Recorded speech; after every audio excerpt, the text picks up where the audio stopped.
Assalamualaikum warahmatullahi wabarakatuh.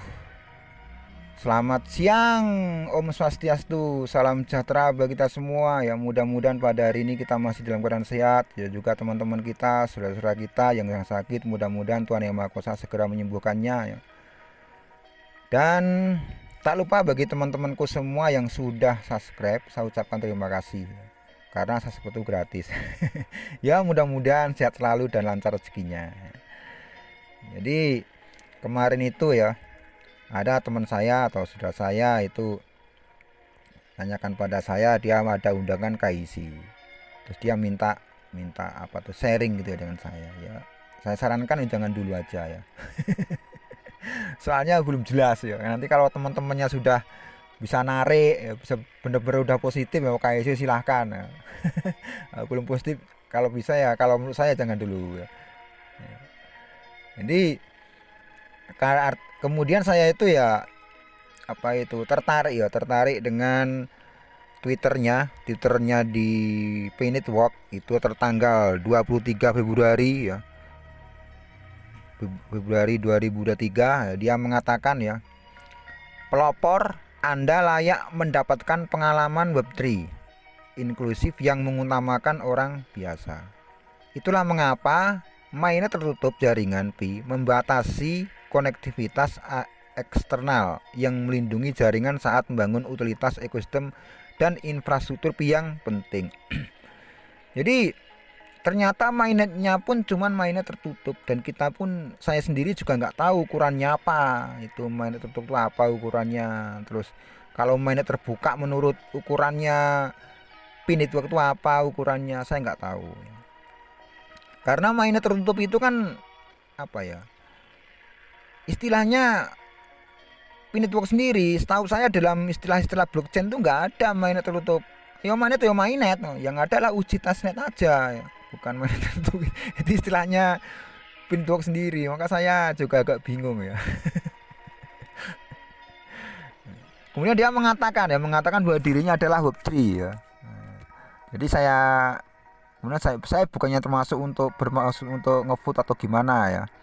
Jadi Web3 itu apa itu kan. Dia mengklaim bahwa dirinya adalah Web3. Jadi dalam Web3 ya, Web3 itu kan berarti berbeda dengan Web2 kan. Kalau Web2 itu seperti kayak YouTube ya, itu Web2 itu Web2 itu kan, Web 2.0 itu kan. Web 2 itu seperti kayak YouTube, terus juga Instagram, Twitter, YouTube. Nah itu contoh-contoh Web 2 itu. Nah kalau Web 3 itu beda lagi. Jadi Web 3 itu ciri khasnya adalah, pertama adalah trustless, tanpa perantara pihak ketiga. Terus dua, data ownership, kepemilikan data. Terus yang ketiga adalah self governance atau DAO. Yang keempat adalah permissionless, tidak memerlukan izin otoritas tertentu. Lah, ternyata Pinitwork itu menurut pengamatan saya itu tidak memiliki keempatnya ini. Baik trustnya nggak ada, data ownershipnya nggak ada, nggak masuk. Apalagi DAO-nya nggak masuk, permissionless-nya juga nggak masuk. Coba kita ulas ya dikit demi dikit ya. Jadi trustless, pertama adalah ciri khas daripada Web3 itulah trustless atau tanpa apa itu perantara pihak ketiga. Jadi Web3 itu kan generasi ketiga ya dari jaringan internet, dimana pengguna ya, dan aplikasinya itu terkoneksi dalam ekosistem yang terdesentralisasi. Jadi dalam ekosistem ini ya, interaksi apa itu pengguna itu mengandalkan ya, algoritma komputer tanpa perlu perantara pihak ketiga, dan juga tidak memerlukan izin otoritas tertentu, sehingga data pengguna itu tetap terjaga. Ya, Pinitwork itu tidak mengandalkan algoritma komputer, enggak. Kalau Pinitwork itu tidak mengandalkan algoritma komputer pada aplikasi mereka ya. Kita tahu ya bahwa validator Pinitwork itu bukan merupakan komputer tapi manusia itu sendiri. Sedangkan apa? Sedangkan kalau seharusnya kalau validator Web3 itu sepenuhnya dijalankan oleh komputer. Terus P-network itu kan tidak terdesentralisasi. Segala keputusan diatur oleh core team, bukan melalui keputusan hak suara dari seluruh pengguna aplikasi mereka. Jadi yang pertama ini trustless atau tanpa perantara pihak ketiga pun P-network tidak memenuhi syarat lagi, bukan termasuk ini. Terus yang kedua adalah data ownership atau kepemilikan data ya. Jadi dalam Web3 yang pokok itu adalah kepemilikan data. Web3 itu tidak terhubung dengan identitas asli pengguna. Tentunya dalam Web3 identitas Anda 1000% tidak diketahui perusahaan atau orang lain. Identitas Anda di Web3 cuma data yang Anda buat sendiri dan tidak terhubung dengan identitas di dunia nyata. Kalau Web3 di Web3 ya, itu tidak butuh KYC pengguna. Itu untuk mencegah monopoli dan perdagangan data ya, untuk keperluan iklan biasanya seperti itu ya.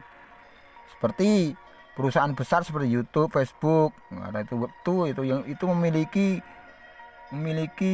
monopoli ya, monopoli data pribadi penggunanya tanpa adanya kontrol untuk melindunginya. Itu kalau kayak Web2 kayak YouTube itu seperti itu, dia ada monopoli ya.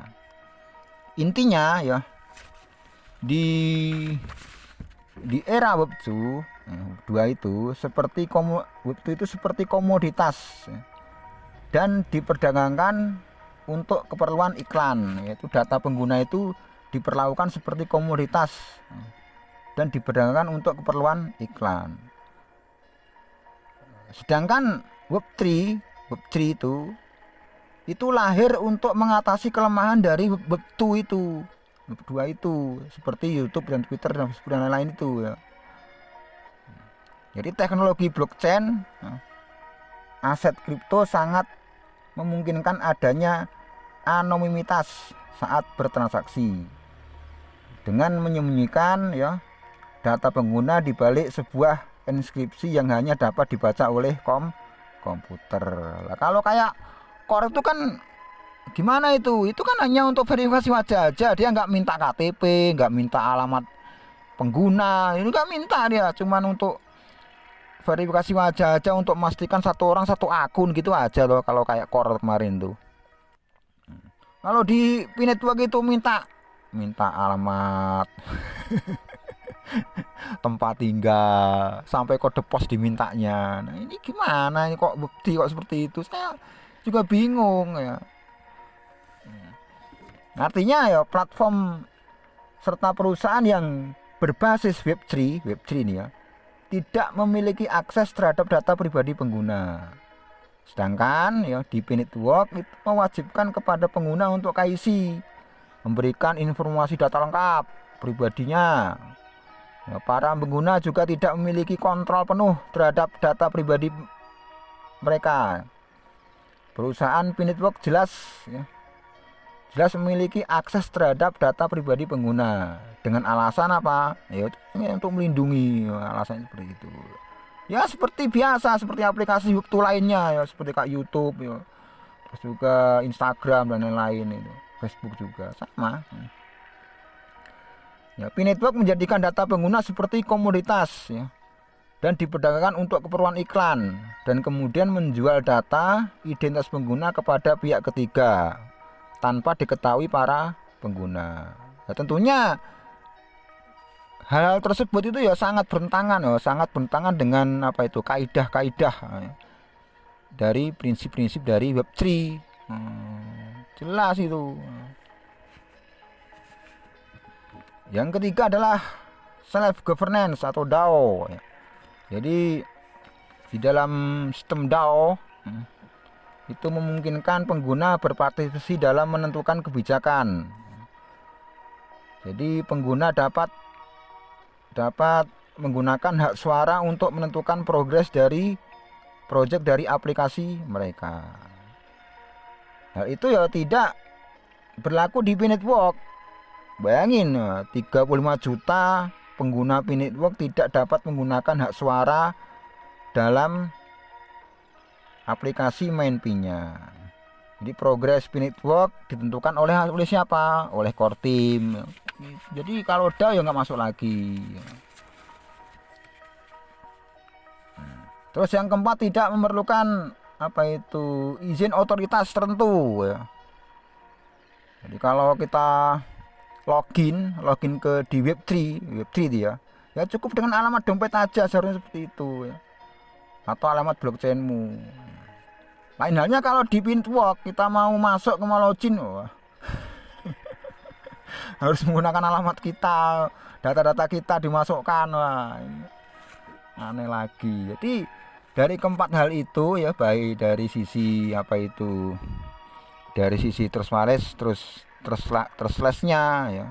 Yang kedua dari data ownership-nya, dari self governance-nya, juga dari permissionless-nya, itu tidak memenuhi syarat untuk Web3.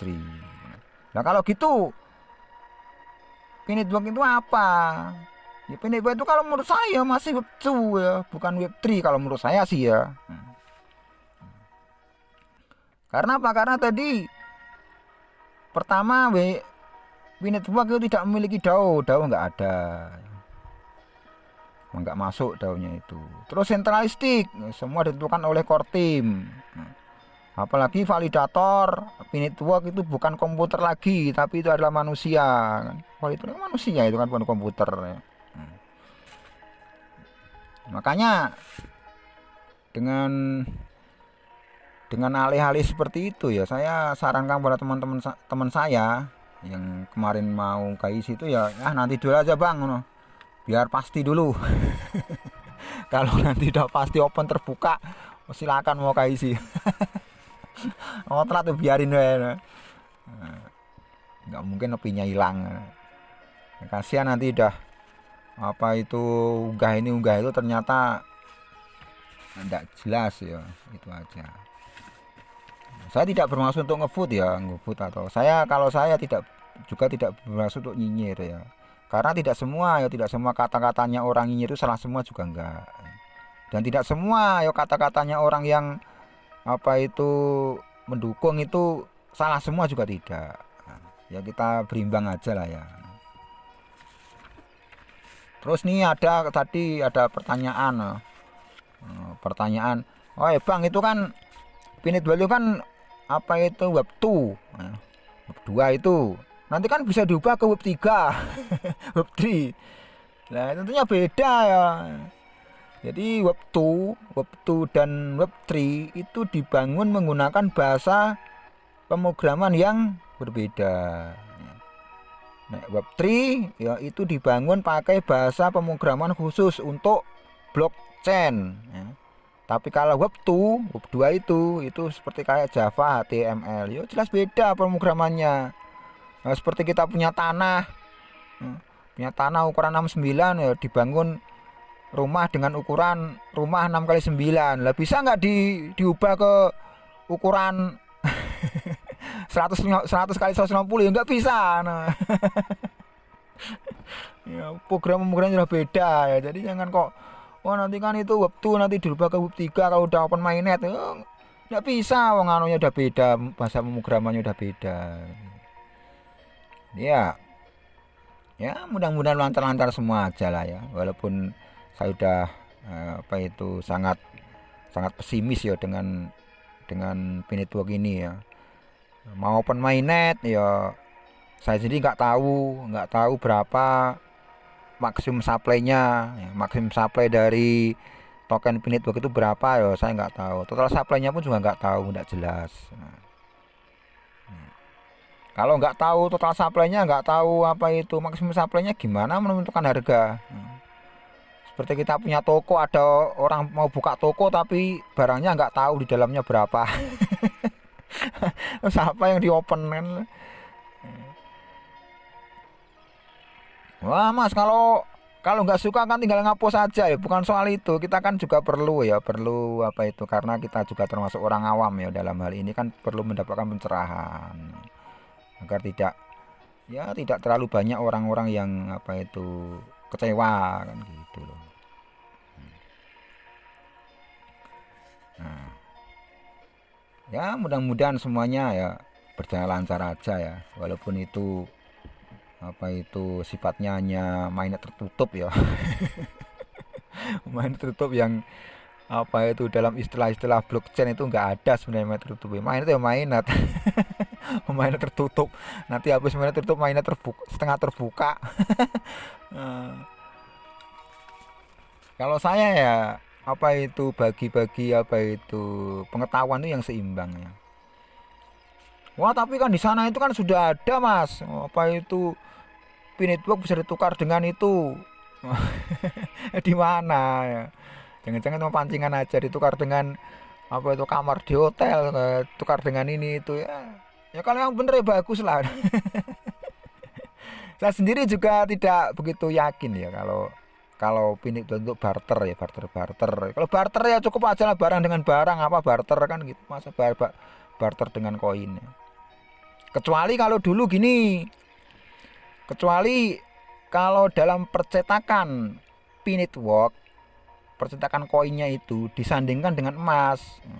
Misalnya kalau 3 miliar 314.000 dolar itu kalau dianu kan misalnya berapa kilo emas. Jadi setiap satu koin, setiap mencetak satu koin pi itu harus ada cadangan emas sekian kilo emas. Nah baru koin pi itu ada nilainya dan ada harganya. Nah kalau nggak ada jelas gitu gimana?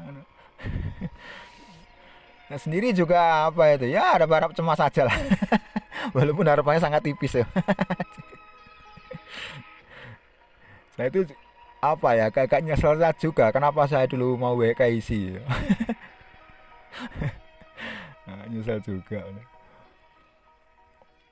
Yang penting ya yang mudah-mudahan data kita aman ya, selama dipegang oleh data-data kita yang sudah di apa itu di kita storkan itu di WKIC itu kan aman, betul-betul aman ya gitu. Dan tidak disalahgunakan ya, pada waktu-waktu tertentu ya. Nah gitu aja ya dari saya ya. Ya kurang lebihnya saya mohon maaf yang sebesarnya ya. Wassalamualaikum warahmatullahi wabarakatuh.